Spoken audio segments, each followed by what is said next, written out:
এইখান থেকে একটা কোয়েশ্চেন ধরেই রাখো আসবে, সেটা হচ্ছে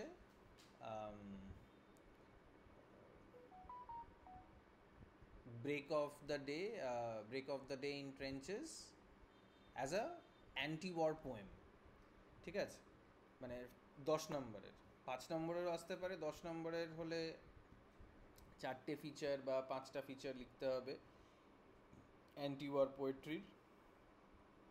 আর যদি 5 নম্বরের আসে তাহলে 2টো লিখবে, 1 নম্বরের আসলে একটা লিখবে, 2 নম্বরের আসলে 2টো লিখবে, বা একটা লিখবে, এরকম আর কি। তো এটা মানে most important question other than critical অ্যাপ্রিসিয়েশনও আসতে পারে। ক্রিটিক্যাল অ্যাপ্রিসিয়েশন ছাড়া যেটা মোস্ট ইম্পর্ট্যান্ট কোয়েশ্চেন সেটা হচ্ছে যে as an anti war poem. ঠিক আছে, তো টেক্সটটা আশা করি তোমাদের কাছে আছে।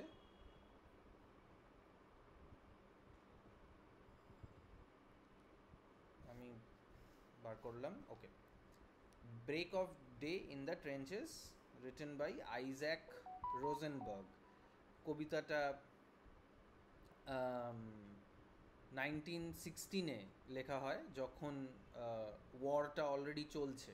First world war started from 1914 and went on till 1917 or 18, and ওয়ারের মাঝখানেই এই পোয়েমটা, স্যার 1916 বললেন না লেখা হয়েছিল? হ্যাঁ 1916, যখন যুদ্ধ চলছে, এটা যুদ্ধের মাঝামাঝি আর কি, যখন একদিকে ইংল্যান্ড, ফ্রান্স, বেলজিয়াম, ডেনমার্ক এরা একদিকে, অপরদিকে জার্মানি, অস্ট্রিয়া, হাঙ্গেরি এরা আর একদিকে আর কি। তো এদের দুজনের মধ্যে, এই দুটো শক্তির মধ্যে লড়াই চলছিল সেকেন্ড ওয়ার্ল্ড ওয়ারের সময়। তো তখনকার যুদ্ধে এরকম মাটি খোঁড়া হতো, দুদিকেই ওরা মাটি খুঁড়তো, সেটাকে বলা হতো trench. Trench warfare was the hallmark of the first world war. প্রথম বিশ্বযুদ্ধে ট্রেঞ্চ ওয়ারফেয়ার চলতো। ট্রেঞ্চ ওয়ারফেয়ার বলতে ট্রেঞ্চের মধ্যে, গর্তের মধ্যে ওই সোলজারগুলো থাকতো এবং ওরা ওইখান থেকে বন্দুক মানে গুলি ছুড়তো আর কি একে অপরের দিকে, এবং মাঝে মধ্যে এই দল ওই দলের ওপর আক্রমণ করতো, ওই দল সেই দলের ওপর আক্রমণ করতো, এবং ওই ট্রেঞ্চগুলোর মধ্যে ঢুকে শত্রুদেরকে মেরে ওই জায়গাটাকে ক্যাপচার করে নেওয়া হতো। তো সেই রকমই একটা ট্রেঞ্চে, সেই রকমই একটা টানেলে, একটা গর্তে, টানেল তো ওপরেও কাভার থাকে, কিন্তু এই টানেলগুলো ওপরে কাভার নয়, ওপরে খোলাই ছিল। তো বৃষ্টি, রোদ বা বরফ পড়লে সোলজারদের খুব খারাপ অবস্থা হয়ে যেত আর কি। So first world war was a really dangerous war, really brutal war for the soldiers. তো সেরকমই একটা সিচুয়েশনে আইজ্যাক রোজেনবার্গ এই কবিতাটা লিখছে। ও ইংল্যান্ডের দলে। তো বলছে, মানে এটা কবিতাটা তখন লেখা যখন দিনটা শুরু হচ্ছে, ভোর হয়েছে, break of day in the trenches. Trenches মানে বললাম আমি তোমাদেরকে, টাইটেলের ওপর কোয়েশ্চেন আসতে পারে, এটার comment on the title of the poem 5 মার্কসের জন্য আসতে পারে। তো তখন এই ট্রেঞ্চের ব্যাপারটা বলবে, ট্রেঞ্চ ওয়ারফেয়ার যে হতো ফার্স্ট ওয়ার্ল্ড ওয়ারে সেটার ব্যাপারে বলবে, যে এটা যে খুব খারাপ অবস্থা হতো সোলজার যারা ছিল তাদের, তো সেটার ব্যাপারে বলবে। ওকে, দ্য ডার্কনেস ক্রাম্বলস অ্যাওয়ে। সকাল হয়েছে, রাত্রিরের যে অন্ধকারটা সেটা আস্তে আস্তে ঝুরঝুরে হয়ে চলে যাচ্ছে। ক্রাম্বল মানে ঝুরঝুরে হয়ে পড়ে যাওয়া, যেমন কোনো বিস্কিটের টুকরো বা কোনো মানে দেওয়ালে যেমন পাপড়ি লেগে থাকে, তো টুকরো টুকরো হয়ে যায়, ক্রাম্বল হয়ে যায় পুরনো ঘরদোর। তো এইখানে ওই ডার্কনেসটাকে ওইভাবে এক্সপ্লেন করছে যে ডার্কনেসটা খসে গেল, টুকরো টুকরো হয়ে চলে গেল। It is the same old druid time as ever. তো ড্রুইড মানে হচ্ছে কোনো প্রফেট, কোনো ম্যাজিশিয়ান, কোনো সুপারন্যাচারাল ক্রিয়েচার। মানে এনশিয়েন্ট টাইমসে এরকম সুপারন্যাচারাল ক্রিয়েচার্স নাকি হতো, যারা মানে বিভিন্ন ধরনের জাদু, বিভিন্ন ধরনের সুপারন্যাচারাল অ্যাক্টস গুলো করতো আর কি। তো এখানে টাইমকে পার্সনিফাই করা হচ্ছে, টাইমকে পার্সনিফাই করে ওকে বলা হচ্ছে ওল্ড ড্রুইড। মানে এই সময়টা একটা ম্যাজিকশিয়ানের মতন বা একটা প্রফেটের মতন, সে একই থেকে গেছে। মানুষ মরছে, বাঁচছে, যুদ্ধ হচ্ছে, অনেক রকমের সমস্যা হচ্ছে, কিন্তু সেগুলো সবই মানুষের জগতে হচ্ছে। Not not the time does not care, মানে the time remains the same. সময়টা একই রয়ে গেছে, সময়ের কোনো পরিবর্তন কিছু হয়নি, সেই পুরনো সময়ই একই রকম রয়ে যাচ্ছে। তো সেটার ব্যাপারেই বলছে যে ওল্ড ড্রুইড টাইম যেমন ছিল তেমনই আছে, শুধুমাত্র রাত্রের যে অন্ধকারটা সেটা খসে পড়ে যাচ্ছে, চলে যাচ্ছে। Only a live thing leaps my hand, a queer sardonic rat. হঠাৎ করে একটা ইঁদুর, একটা জীবন্ত বস্তু, মানে ট্রেঞ্চে যারা থাকে তারা নাকি মানে মৃত যারা, তাদের থেকেও বেশি তাদের অবস্থা খারাপ। কারণ আমি আগেই বললাম যে ঝড়, মানে বৃষ্টি হচ্ছে, বরফ পড়ছে, হাওয়া চলছে, রোদ্দুর, সব কিছুতেই ওই সোলজারগুলোর ওপর দিয়ে যেত, ওদের লাইফটা হেল ছিল আর কি। তো সেই সেই জায়গায় কোনো লাইভ থিং, কোনো জীবন্ত বস্তু কিছু নেই। তোমরা হয়তো স্ট্রেঞ্জ মিটিং পড়েছো আগে, উইলফ্রেড আওয়েনের, সেইখানে ওই টানেলের মধ্যে আগে একজন সোলজারের সাথে আর একজন সোলজারের দেখা হচ্ছে, কারণ ওই জায়গায় সবাই মরে গেছে। তো এইখানে ওই অনলি আ লাইভ থিং, মানে একটা এমন একটা জিনিস যেটা শুধুমাত্র বেঁচে ছিল, সেটা হচ্ছে একটা র্যাট, একটা ইঁদুর। কুয়ার, স্ট্রেঞ্জ একটা সার্ডনিক মানে সার্কাস্টিক, মানে র্যাটটা বলতে চাইছে যে র্যাটের লাইফটা, ইঁদুরের জীবনটা ওই সোলজারদের জীবনদের থেকে অনেক বেশি ভালো, এটা নাকি ওই ইঁদুরটা বলতে চাইছে। As I pull the parapets poppy. তো প্যারাপেট মানে ওই পাঁচিল টাইপের আর কি, মানে ওই ট্রেঞ্চের যে একদম ওপর দিকটা, একদম শুরুটা আর কি। তো সেইখানে একটা পপি পপি হচ্ছে এক ধরনের আফিমের গাছ, সেটার ফুল, সেটা এক ধরনের ফুল হয় আর কি, পপি ট্রি, পপি প্লান্ট। তো সেটার ফুলটাকে ও তুলে নিজের কানের পেছনে রেখেছে, টু স্টিক বিহাইন্ড মাই ইয়ার। যখন ও একটা ওই গাছটাকে উপড়াচ্ছিল, ওই পপিটাকে নিচ্ছিল, পপি ট্রিটাকে নিচ্ছিল, প্লান্টটাকে নিচ্ছিল, তখন একটা ইঁদুর ওর হাতে হঠাৎ করে লাফ দিয়ে ওঠে। ড্রল rat, they would shoot you if they knew your cosmopolitan sympathies. Droll maybe here means careless, বা বেপরোয়া, মানে রেকলেস বলা যেতে পারে আর কি, বা কিউরিয়াস। এখানে মানে কিউরিওসিটির জন্য অনেক সময় অনেকে রেকলেস হয়ে যায়, বেপরোয়া হয়ে যায়। তো এখানে কিউরিয়াস একটা র্যাট, যে দেখতে এসছে যে এদের জীবনটা কেমন। তো বলছে যে যদি তুমি এখানে বেশি কিউরিওসিটি দেখাও র্যাট, তাহলে তোমাকে ওরা মেরে দেবে। কারণ ওরা যদি জানতে পারে যে তোমার যে সিম্প্যাথিসগুলো আছে, তোমার জীবনের প্রতি যে ভাবনা চিন্তাগুলো আছে, সেটা যদি ওরা জানতে পারে সেগুলো কসমোপলিটন মানে হচ্ছে শহুরে। মানে এরা তো এই গ্রামে এসে লড়ালড়ি করছে, কাদার মধ্যে মাখামাখি করে মারপিট করছে, বন্দুক চালাচ্ছে, গুলি চালাচ্ছে, বোম ছুড়ছে। এরা এরা এরা সিভিলাইজেশন থেকে, শহরে যেখানে রাজা উজিররা রয়েছে, যাদের কোনো চিন্তা নেই, মানে যারা যুদ্ধটা চালায় ক্যাপিটালসগুলো থেকে, শহরগুলো থেকে, শহরের ক্যাপিটালগুলো থেকে, তাদের কোনো চিন্তা নেই। তারা গরম ঘরের মধ্যে ভালো বেহাল তবিয়তে রয়েছে, শুধুমাত্র মাঝে মাঝে মিটিং করছে, কিন্তু এই সোলজারগুলো রাস্তায় ঘাটে এই ট্রেঞ্চগুলোতে এই গর্তের মধ্যে মারা যাচ্ছে। তো ওই শহুরে কোনো র্যাট, শহুরে কোনো ইঁদুর যদি এখানে পাওয়া যায়, তাহলে এই সোলজাররা ওই শহুরে র্যাটটাকেও মেরে দেবে। কারণ মানে তাদের মধ্যে একটা হিংসে জন্মাবে যে ওরা এরকমভাবে রাস্তায় ঘাটে পথে মারা যাচ্ছে, আর শহরের লোকেরা ইনক্লুডিং দ্য পলিটিশিয়ানস তারা বেশ বহাল তবিয়তে ঘুরে বেড়াচ্ছে। Now you have touched this English hand, you will do the same to a German. এই মুহূর্তে তুমি একটা ইংলিশম্যানের হ্যান্ডে তুমি লাফ দিয়ে উঠেছো বা ঘুরে বেড়াচ্ছ, কিছুক্ষণ পরে তুমি একটা জার্মান হ্যান্ডে চলে যাবে। মানে ইঁদুর তো আর জানে না কে ইংলিশ আর কে জার্মান, কিন্তু ইঁদুরের জীবনটার সাথে নিজের জীবনের তুলনা করছে যে ও এই মুহূর্তে একটা মানে একজনের হাতের ওপরে রয়েছে, তার পরের মুহূর্তে সে আবার অন্য লোকের হাতে উঠে যাবে, চলে যাবে। অন্য জার্মান যে ওদের শত্রু, মানে ইংলিশ ভার্সেস জার্মানির লড়াই চলছিল ফ্রান্সে।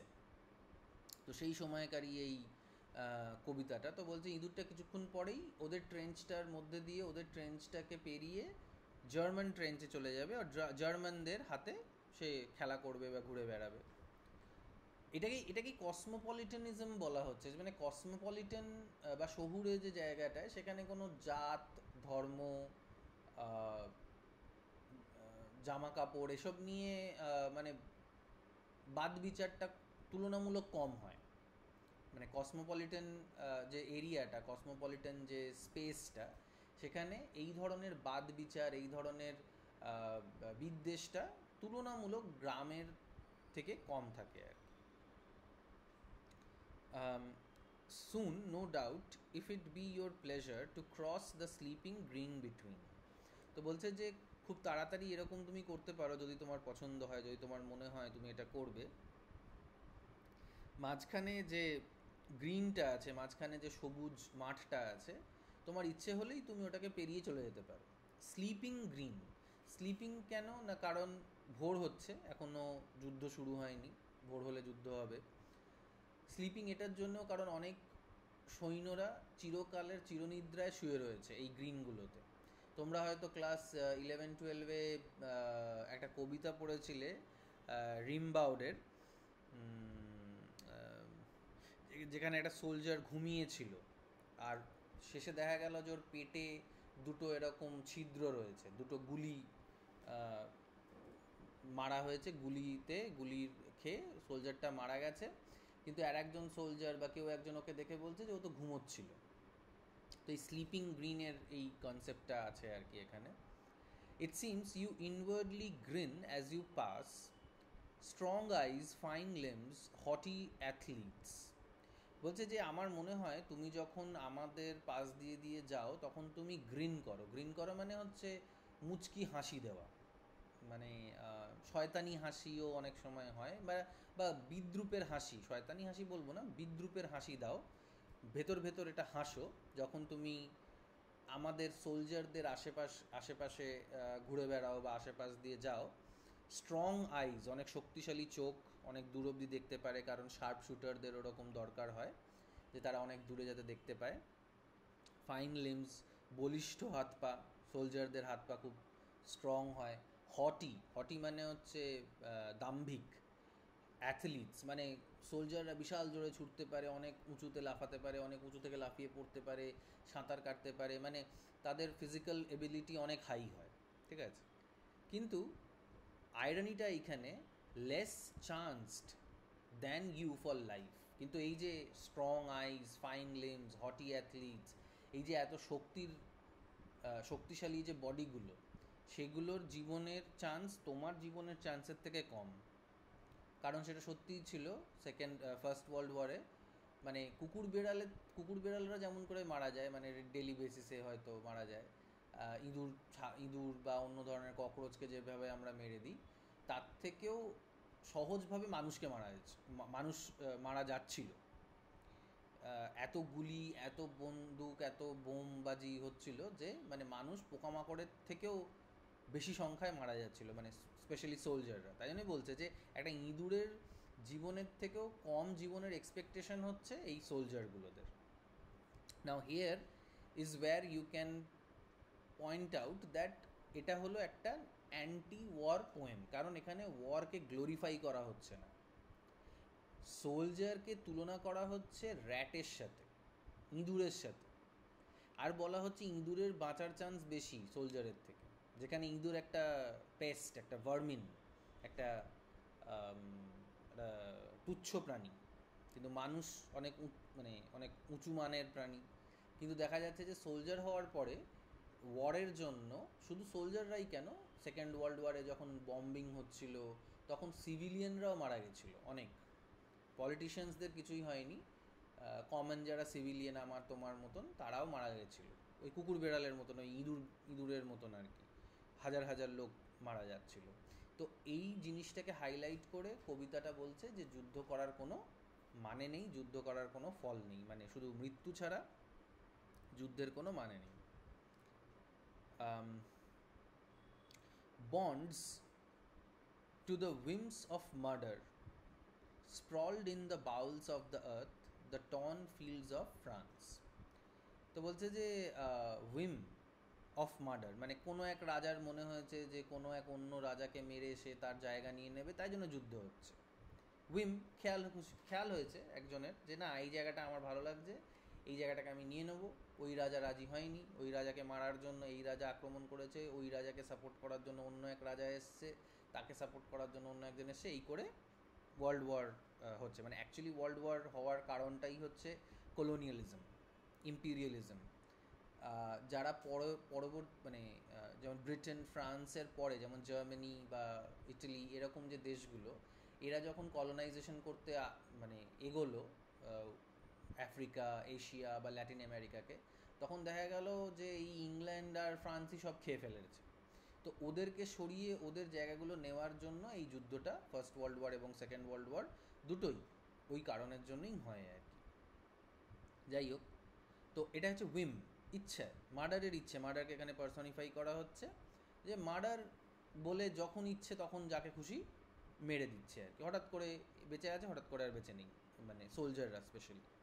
স্প্রল্ড মানে হাত পা ছড়িয়ে পড়ে রয়েছে, বাউলস অফ দ্য আর্থে, মানে মাটির পেটে তারা, ওই যে বললাম স্লিপিং গ্রিন, ওই মাটির পেটে তারা চিরকালের জন্য হাত পা ছড়িয়ে পড়ে আছে।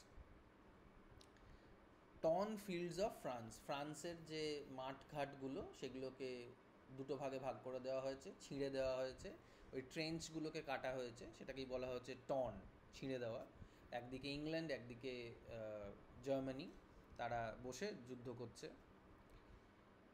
What do you see in our eyes at the shrieking iron and flame hurled through still heavens? তো ইঁদুরটাকে জিজ্ঞেস করছে যে তুই আমাদের চোখের মধ্যে কি দেখিস বল, যখন আমাদের উপরে আয়রন, শ্রিকিং মানে তো চিৎকার করতে থাকা, চেঁচানো, শ্রিকিং আয়রনটা কি হতে পারে পল্লবী? মানে আয়রন তো আর চেঁচাতে পারে না। গুলির আওয়াজ, গুলির আওয়াজ, হ্যাঁ। শেলিং যখন হয়, মানে যখন ওই শেল, আশা করি তোমরা বোঝো, ওই মিসাইল, ছোটো ছোটো ওই তোপ গোলা আর কি, গোলাগুলো যখন ছোঁড়া হয়, তখন গোলাগুলো যখন এসে পড়ে বা গোলাগুলো যখন ওই গান থেকে বেরোয়, ক্যানন থেকে বেরোয়, তখন একটা আওয়াজ বেরোয়, কি করে একটা আওয়াজ হয়। তো ওইটা, ওই যে গোলাগুলো সেগুলো আয়রন দিয়ে তৈরি, তাই এমন মনে করছে পোয়েট যে যেন ওই গোলাগুলো চিৎকার করছে, চিৎকার করে করে এসে, যেমন সোলজাররা মানে অ্যাটাক করার সময় হ্যাঁ এই করে এমন করে চিৎকার করে যায় আর কি, তো ওই গোলাগুলো ওরকমভাবে চিৎকার করছে। আর ফ্লেম যখন ফাটছে তখন চারিদিকে আগুন ছড়িয়ে যাচ্ছে। তো ওইগুলোই মানে র্যাটকে বলছে তুমি কি এগুলো দেখতে পাচ্ছ আমাদের চোখে, এই ভয়, এই সোলজারদেরকে কি বলা হয় যে সোলজাররা বিরাট কারেজিয়াস, সোলজারদের খুব সাহস, সোলজাররা কাউকে ভয় পায় না, মৃত্যুকে ভয় পায় না। কিন্তু এখানে মানে অ্যান্টি ওয়ার পোয়েট্রির পার্সপেক্টিভ থেকে দেখতে গেলে বলছে যে ওই ভয়টাই ওই ইঁদুরটা আমাদের চোখে দেখতে পাচ্ছে। এরকম নাকি বলা হয় যে আমরা যখন মারা যাই, মানে আমাদেরই মানে কম বয়সে আমরা মারা যাই বা কোনো আঘাতে মারা যাই, হঠাৎ করে মারা যাই, তাহলে শেষ যে দৃশ্যটা আমরা দেখি সেটাই আমাদের চোখে থেকে যায়, like a camera. And rats would usually move about in the field, মানে মাটিতে তো ইঁদুররা থাকবে আর কি। এবং অনেক সময় ইঁদুররা, মানে এমনও ঘটনা ঘটেছে যে মানুষ মরে গেছে, তো ইঁদুররা ওই মানুষের টুকরো টুকরোগুলোকে খেয়েছে, চোখ খুবলে খেয়ে নিয়েছে, মানে যে সফট টিস্যুসগুলো আছে আর কি সেগুলোকে খেয়ে নিয়েছে। ভালচার্স, চিল ইত্যাদি, শকুন, এগুলো এসে ওই সোলজারদেরকে খেয়েছে। তো ওই খাওয়ার ব্যাপারটা, খাওয়ার আগে ওই চোখের মধ্যে দেখছে যে ওই ভয়, ওই কষ্ট, ওই দুঃখ, ওই আয়রনটা যে আসছে, ওই গোলাটা আসছে, ওই আগুনটা আসছে, সেগুলোকেই শুধু দেখতে পেয়েছে ওই সোলজাররা। স্টিল হেভেন্স, মানে হেভেন বলতে এখানে স্কাই, মানে ওই গোলাগুলো অনেক উঁচু থেকে নিচে নিচে এসে পড়তো, অনেক ওপরে উঠতো আবার নিচে পড়তো, তাহলে আরও মানে জোরালোভাবে পড়তো আর কি, আরও স্পিডে আসতো আর কি, যেমন রকেটসগুলো আসে।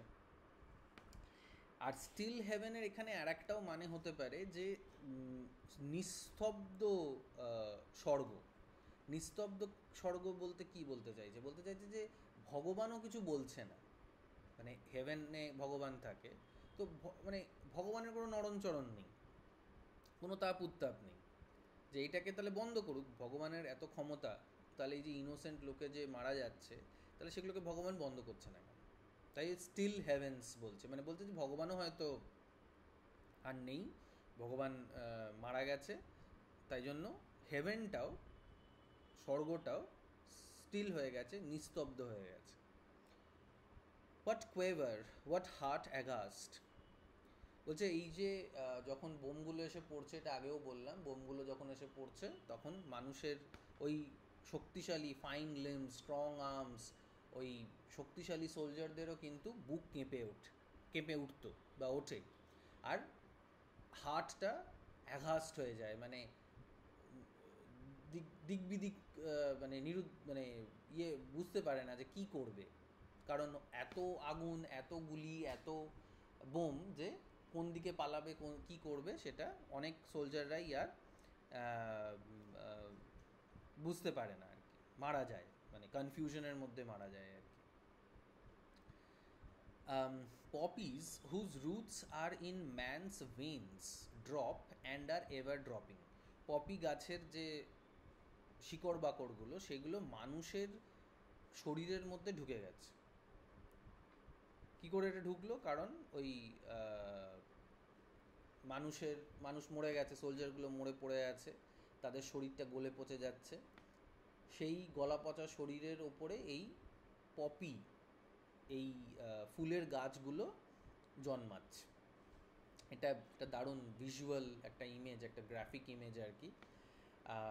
তো সেই রুটসগুলো, সেই শিকড়গুলো আরও ভেতরে যাচ্ছে, ড্রপ অ্যান্ড এভার ড্রপিং, শিকড় বাকড়গুলো মাটির তলায় চলে যাচ্ছে। But mine in my year is safe, just a little white with the dust. কিন্তু আমার কানের পেছনে যে পপি ফ্লাওয়ারটা আমি রেখেছি, সেটা সেফ, সেটা এখনও সেফ আছে, সেটাকে এখনও সুরক্ষিত রাখতে পেরেছি। জাস্ট একটুখানি মানে সাদা হয়ে গেছে, একটুখানি ধুলো পড়ে, ওই পপিটার ওপরে, ওই ফ্লাওয়ারটার ওপরে ধুলো পড়ে ওটা একটুখানি সাদা হয়ে গেছে।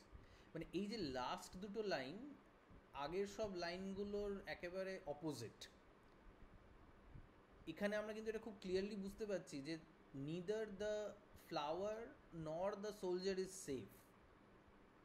আর যে ধুলোটা, সেই ধুলোটা বারুদের ধুলো হতে পারে, সেই ধুলোটা